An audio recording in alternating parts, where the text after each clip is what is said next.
forget the first day that I was in my intro to computer science lab. Our TA asked us to raise our hands. Basically, this is how it went. Raise your hand if you are a Mac user. And I raised my hand, and out of like the 25 people who were in the lab, there were probably only like me and 2 others who had a Mac, and everyone else had a PC. Now, the interesting thing is that most of my professors in computer science and electrical engineering actually had MacBooks. Most of them were not PC users, most of them had Macs. And I always found that really interesting how most of the students choose PC, but most of the professors choose Mac. Now, this video isn't gonna be like a comparison between Mac and PC or which laptop is right for you. I will give my own opinion at the end of this video. If you are interested in me doing a which laptop is the best laptop for CS or software engineering majors, then just comment down below, comparison video, and give this video a thumbs up. Guys, this is actually like my favorite season. Okay, fall is technically my favorite season because I think it's so beautiful, and my birthday is around Thanksgiving time. Actually, I was born on Thanksgiving. It's another story for another day. But I love summer because you can just get up and do stuff without having to throw on 10 pounds of clothing.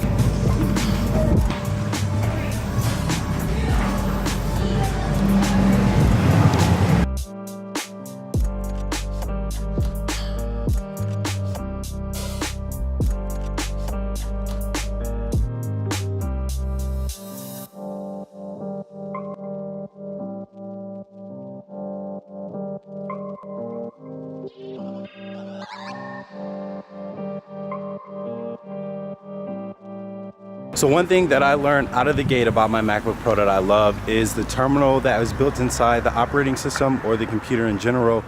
And the reason being is because it was very similar to the Linux machines that we had in our computer science labs. So I was able to quickly adapt to learning terminal commands. Another thing that I love about Mac and just Apple in general is the reliability you get from MacBooks. Honestly, they just work. Take them out of the box and they just work. I know that a big part of choosing a laptop is budget, and I understand that MacBooks typically cost a lot more than PCs. However, my opinion, it's worth it because you're just gonna have a reliable laptop that's gonna work, you know, most of the time, if not the whole time throughout college. And to fix your laptop, one thing I've noticed is that, okay, so there was a time where my MacBook Pro just stopped working, and this was at the end of junior year. So I had this laptop for 4 years without any problems.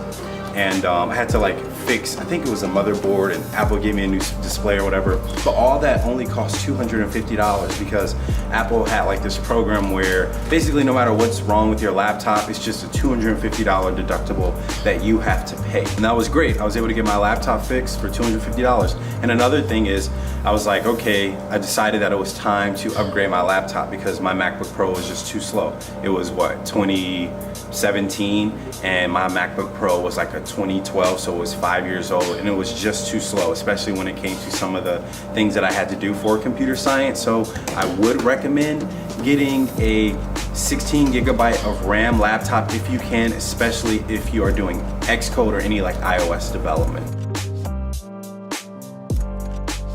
If this little tidbit of information helps at all, the smartest professor, if not the smartest person I've ever met in my life, had a MacBook Pro, and all of my favorite professors had MacBook Pros. Since I was an engineering student, if I was gonna go with Mac, then a MacBook Pro is a must-have. I did have the MacBook Air for my last year of college, and that was a bad experience, not really because of the speed outside of using Xcode and doing iOS development, but because I got 128 gigabytes of storage, and that's just too small no matter what your major is. Unless you're gonna be using something like iCloud or Dropbox or carrying around an external hard drive every day, which I wouldn't recommend because you're on the go so much in college. The last thing you want is to forget your external hard drive at work for a project you're supposed to be working on or a paper you're writing.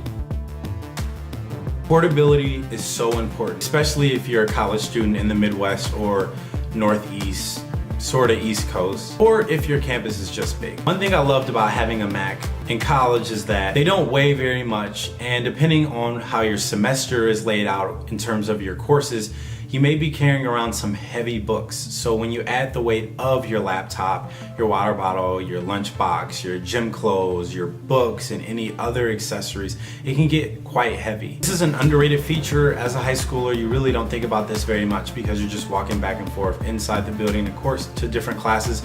But in college, if you go to a school that has a pretty large campus, you're gonna want your accessories, your technology to be as portable as possible and as light as possible, especially during those dog days of summer when you're walking to and fro class and you're freshmen or sophomore, you're underclassmen, so you have classes all around campus because you're taking some of your gen eds, and it gets hot during the summertime and you start sweating and it's just a gross feeling. Trust me, I know, I'm a sweater.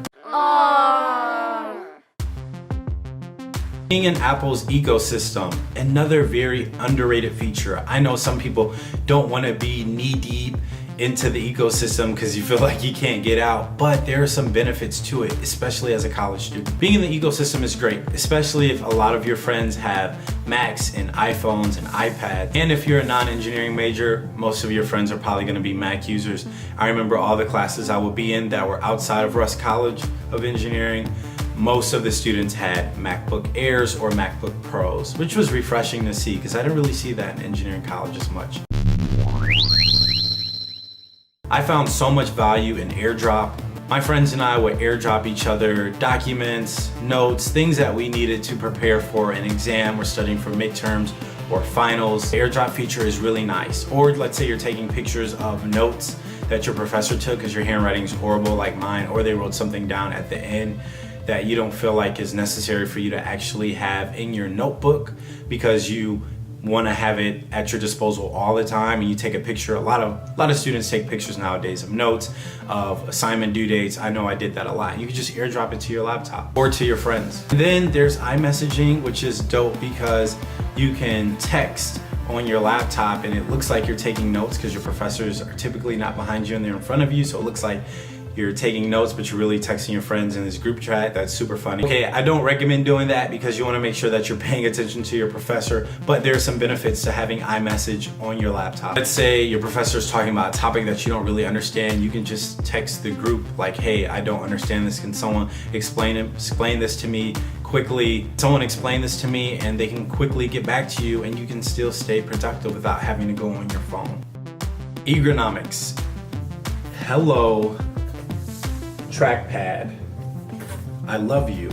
The most underrated feature for laptops. You don't realize how nice it is to have a big, functional, responsive, haptic feedback capable trackpad until you don't have one. This is the very reason why so many people love MacBooks, especially programmers and video editors and designers. If you're an engineering major or a nurse or a business major, it really doesn't matter. All gonna be on our computers a ton, writing papers, projects, programs, you name it. Online classes, just we spend so many hours on our laptops and our computers. So you wanna make sure that your laptop has a good ergonomically friendly, is that the right thing to say? The trackpad can make a huge difference in your effectiveness, and having a large trackpad is just good for your wrist. All in all, the two Macs that I had in college were very convenient. They work right out of the box, whether they're open box, refurbished, used, they just work. If you are considering getting a Mac, my recommendation is to either go the refurbished route or the open box route at Best Buy or Micro Center. Keep in mind, if you see a good deal at Micro Center, Best Buy Best